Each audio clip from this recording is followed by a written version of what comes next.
This is Venezuela, perched at the northern tip of South America, is a tropical paradise with stunning beaches, sprawling plains, and the world's tallest waterfall, Angel Falls. Known for its oil riches and winning more Miss Universe crowns than it can count, it's a country where natural beauty and human charm go hand in hand. But did you know that the Venezuelan economy has suffered from decades of disastrous economic policies, and more recently, from economic sanctions? The country has seen the largest ever decline in living standards outside war, revolution, or the collapse of the state. And much more surprisingly, the country's economy collapsed under a single government during peacetime, where this economic implosion is comparable to those seen in Iraq, Lebanon, and Liberia, countries that have been ravaged by war or civil war. So, how does Venezuela, home to the world's largest oil reserves, fell in this deteriorating situation? Let's explore the various factors in this video. Venezuela's economic collapse can be traced back to the flawed policies of Presidents Hugo Chavez and Nicolás Maduro. During the 2000s and early 2010s, the country experienced an economic boom fueled by a global rise in commodity prices, especially oil. But instead of using this opportunity to strengthen the economy, the government made critical mistakes. Unlike other oil-rich nations like Norway and Saudi Arabia, which saved revenue during prosperous times, Venezuela's government ramped up spending recklessly. They ran massive deficits, with government spending far exceeding tax revenues, even as the economy surged. To cover these deficits, they took on enormous debts, increasing external obligations by 6 times to over $100 billion. Making things worse, the government relied heavily on printing money to finance its spending, which is a risky and inflationary practice. This policy devalued savings and wages, hitting the poorest the hardest. Much of the government's spending was inefficient. For instance, gasoline in Venezuela was so heavily subsidized that it was practically free. This led to widespread smuggling, with millions of dollars worth of fuel being sold in neighboring countries for profit. Similarly, electricity subsidies drained resources, caused underinvestment in the sector, and contributed significantly to the country's financial deficits. At the same time, the vital oil industry suffered from mismanagement. The state oil company, PDVSA, replaced skilled professionals with political allies, leading to a decline in production. High-quality oil fields operated by PDVSA saw sharp drops in output, while any gains came from lower-quality oil fields run by foreign companies. This masked the growing problems in the sector. As a result, Venezuela's oil production plummeted from 3 million barrels per day in the early 2000s to just 2.3 million barrels per day by 2014. These disastrous policies eroded the profits and sustainability of Venezuela's main export, oil, and left the economy in shambles, unable to handle future challenges. Venezuela's economic downfall wasn't just about failed big-picture policies. It also stemmed from destructive microeconomic decisions under Presidents Hugo Chavez and Nicolás Maduro. Their governments took heavy-handed control of the economy, directly targeting private markets and private property. Although these measures were supposed to create prosperity and lower costs for everyday citizens, they instead devastated the country's non-oil economy. Starting in 1999, the government expropriated large portions of the economy. Land, businesses, and industries, including agriculture, banking, manufacturing, oil, and telecommunications, were nationalized, often without compensation. These actions were even broadcast on national TV, destroying business confidence and driving away investment. Over time, most of these nationalized enterprises failed or now operate at a fraction of their former capacity. In 2003, the government introduced strict capital controls and a confusing foreign currency system. They offered subsidized dollars through official exchange rates, but demand far exceeded supply. Meanwhile, a black market with freely floating rates flourished. This system created massive distortions. Fake companies emerged to exploit the subsidized dollars, reselling them on the black market for profit.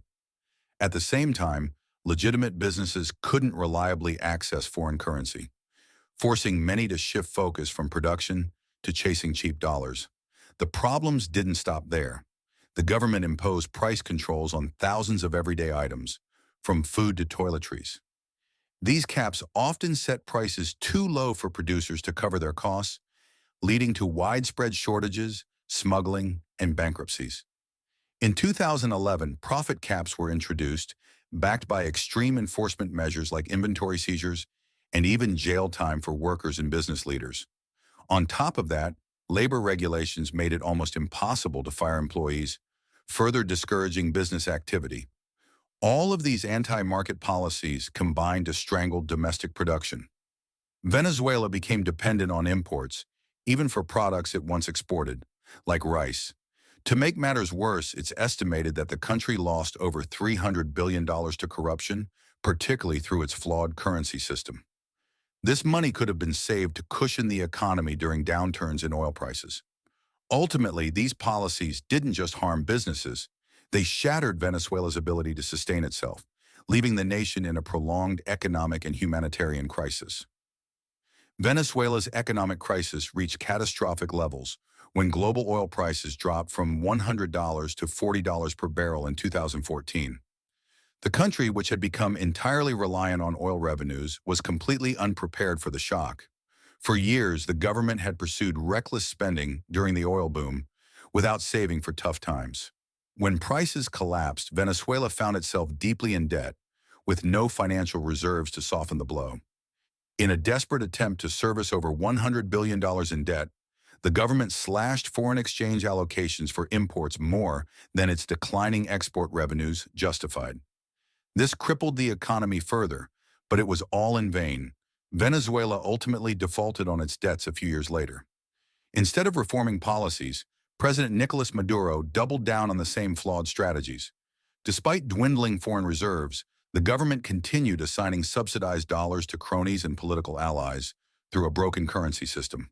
This inefficiency drained what little resources Venezuela had left. By this point, Venezuela was heavily dependent on imports for basic goods. When imports fell from $80 billion in 2012 to just $10 billion in 2017, the country spiraled into an economic depression. GDP plummeted year after year, contracting by a staggering 17% in 2016 and another 16% in 2017. As the economy collapsed, the government refused to cut spending or reform policies. Instead, it resorted to printing massive amounts of money to finance its deficits. This reckless money printing caused hyperinflation, with prices rising 50% per month by late 2017. To keep up with inflation, the government printed even more money, creating a vicious cycle that destroyed the value of its currency. The hyperinflation torched what little remained of the domestic economy. Businesses were forced to shut down, and millions of Venezuelans fled the country in search of better opportunities. Many emigrated on foot to neighboring countries like Colombia, Peru, and Chile, while others made their way to the United States. In 2019, the United States spearheaded an international campaign to remove Nicolás Maduro from power after his presidential term expired. This effort, known as the Maximum Pressure Campaign, included recognizing opposition leader Juan Guaidó as Venezuela's legitimate president and implementing sanctions against the country and its state-owned oil company, PDVSA. Initially, the sanctions froze Venezuela's U.S.-based assets and cut the country off from the American oil market. However, in 2020, the Trump administration escalated with secondary sanctions on PDVSA. These sanctions targeted not only Venezuela, but also any foreign country or company that continued to do business with PDVSA, effectively isolating Venezuela from the global oil trade.